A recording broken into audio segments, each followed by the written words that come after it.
Hi guys, one quick-ish project that I did. So I made these dresses, or like these little like folder pages with these dresses a while ago. Just kind of like playing around. I drew this dress, and so I like colored the different layers a little bit differently. Like this is gray. This was the same gray but with stripes, like kind of like hashes.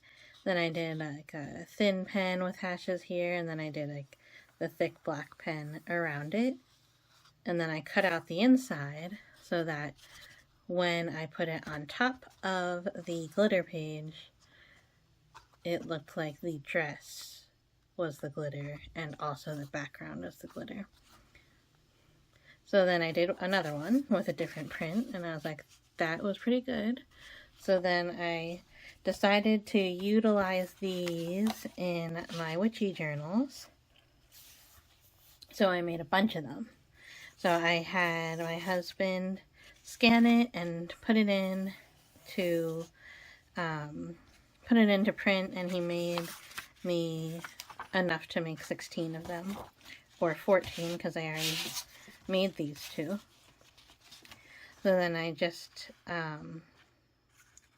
took this and I cut it out. So a trick for cutting out the inside of something, if you don't want to use an X-Acto knife or something, like I'm a little bit better with scissors than I am with an X-Acto knife, but you know, instead of like folding it and bending it and then like making a little snip, get your hole punch, and you can use basically any size hole punch as long as it's within the parameters of what you want to cut, and then just punch that.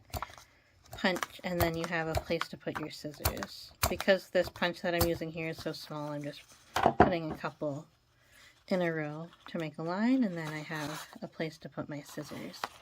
So then I'm just going to cut the inside out.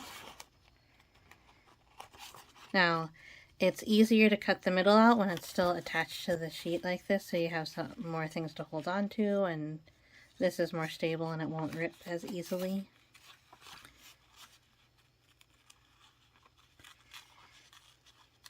So he did some Photoshop for me, but kept the overall drawing pretty much the same. So you might notice that some of the coloring is a little bit different, and the bow is a little different to make this part easier to cut out. The bodice, like you can see in this one, it would be really hard to cut all those little tiny ties off for every single one, so he made that a little bit easier for me. And then he made, instead of having this thick line around it, he made it a smaller line. And then he just cleaned up some of the edges, I think. And if this was just a pencil sketch that I did a while ago. So when I get here, so this is pretty intricate here around the skirt. I still want those to show, but I'm not going to cut them all out right now. I'm just going to cut straight across.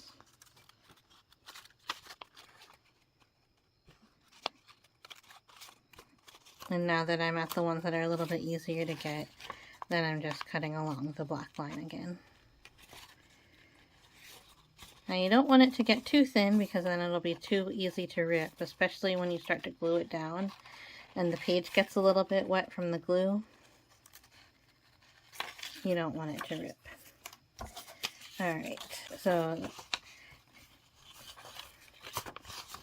now I decide that which parts I actually want to cut out, because sometimes when you're doing a project you can just tell you don't have the patience to do some of the things you planned for. So I'm just choosing the ones I want to cut out. And then if I leave a little bit of white, So like you can see, I'm not going to go back and redo all of those parts there that just have that little bit of white. I'll fix that in a minute.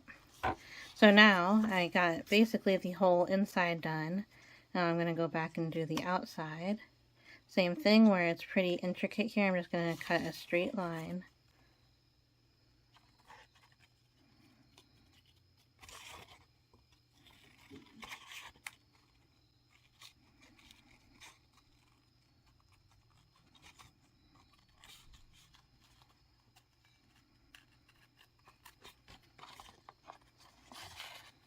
And now that I met up with a place where it's smoother,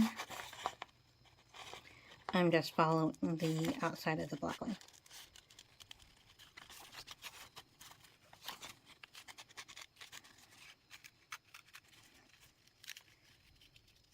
And then I'm going to go back down to the bottom.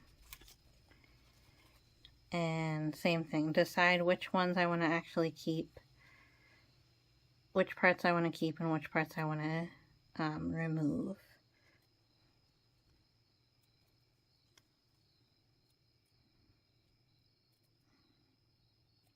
Alright, so that is good enough. Now to make it so that it doesn't scream like it's incorrectly cut when it's put onto a page like that, I'm just going to take a black Sharpie, and let me put this paper down. So I'm going to take this black Sharpie and then just color it in, go around the edges.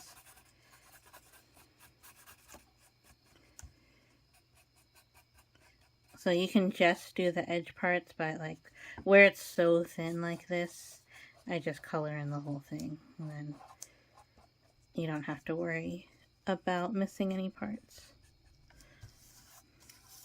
But then when I get someplace like up here, where I don't want to color in the whole entire thing, then I can just basically trace it, and enough Sharpie gets on to the page, and then that white disappears.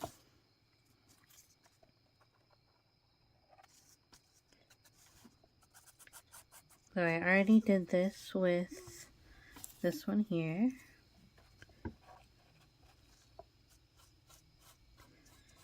So if you are to do this, then what I did to kind of make sure is I cut one of these out, and then I went through all of my like cardstock, and I just held it up on top, and I was like, is that does that look like it could be a print of a dress? And does it look good? And there's somewhere I was like, no, that doesn't look very good. Like this one here, the print is pretty big, so it might not make the best one. So I went through and looked through a bunch of them, and I picked those out.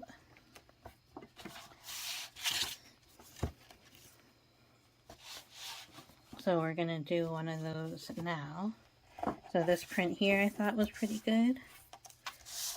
Even though the shapes are kind of big, they're small enough that it could conceivably you could conceivably have a dress that was that size print. I just noticed a couple of parts where I didn't fill in.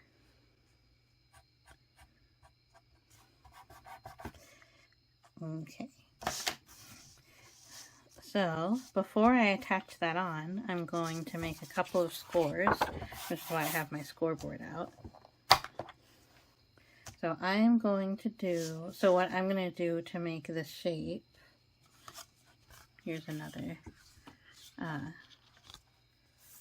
pattern that I did. To make this shape, I want to make sure the bottom is in the right place.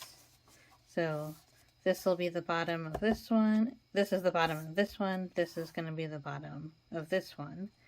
So I have a fold here at 1 3/4 and at 7.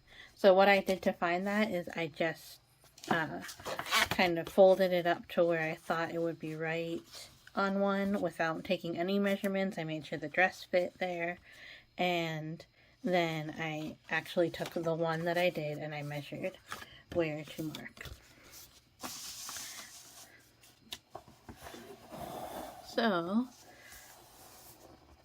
we're gonna mark here at 1.75. So here's 1.5, here's 2, and then right in the middle. When you're scoring cardstock, it almost doesn't matter which way you're gonna fold it when you mark it or when you score it, because most cardstock is thin enough that it doesn't matter. But if you are doing a pretty thick cardstock and you want to make sure that it doesn't tear or none of the layers tear, it is better to score on the side and then score on the correct side of what you're looking at, and then fold away from you like a mountain fold in origami. So that way everything stays together a little bit better. Alright, and so then when you fold that up, everything lines up well. There's a little bit of space, so if I choose to glue this to make it a pocket, I can make it a pocket. Or if I choose to keep it open so that you can write something there, you can do that.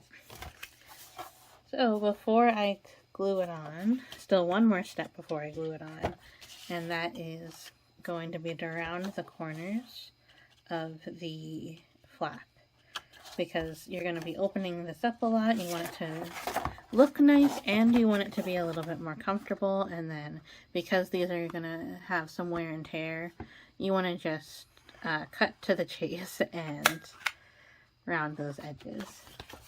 So you could do any size of rounded edges that you want. I thought the small looked pretty good.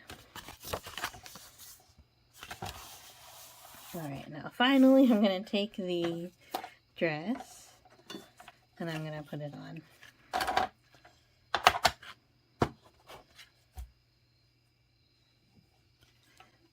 So I'm going to use a glue that has a thin tip, of a pretty watery glue that has a thin tip. That's going to be the best. If you don't have that, I would recommend using some sort of brush to help spread it out. But this way, you can just take the pen tip and just lightly draw it on there. Because this is so thin, this part's a little bit finicky, so it does help to have something stable to do it on. Now this part's nice and thick. This part's nice and thick, so you just put the glue on however you normally would.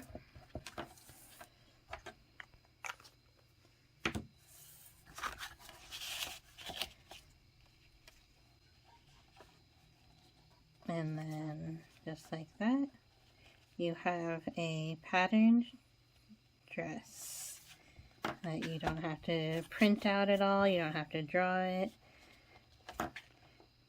If you really wanted, you could just cut out the inside and not cut out the outside, and then only the dress would have the pattern. But I kind of liked the idea that the background matched the dress.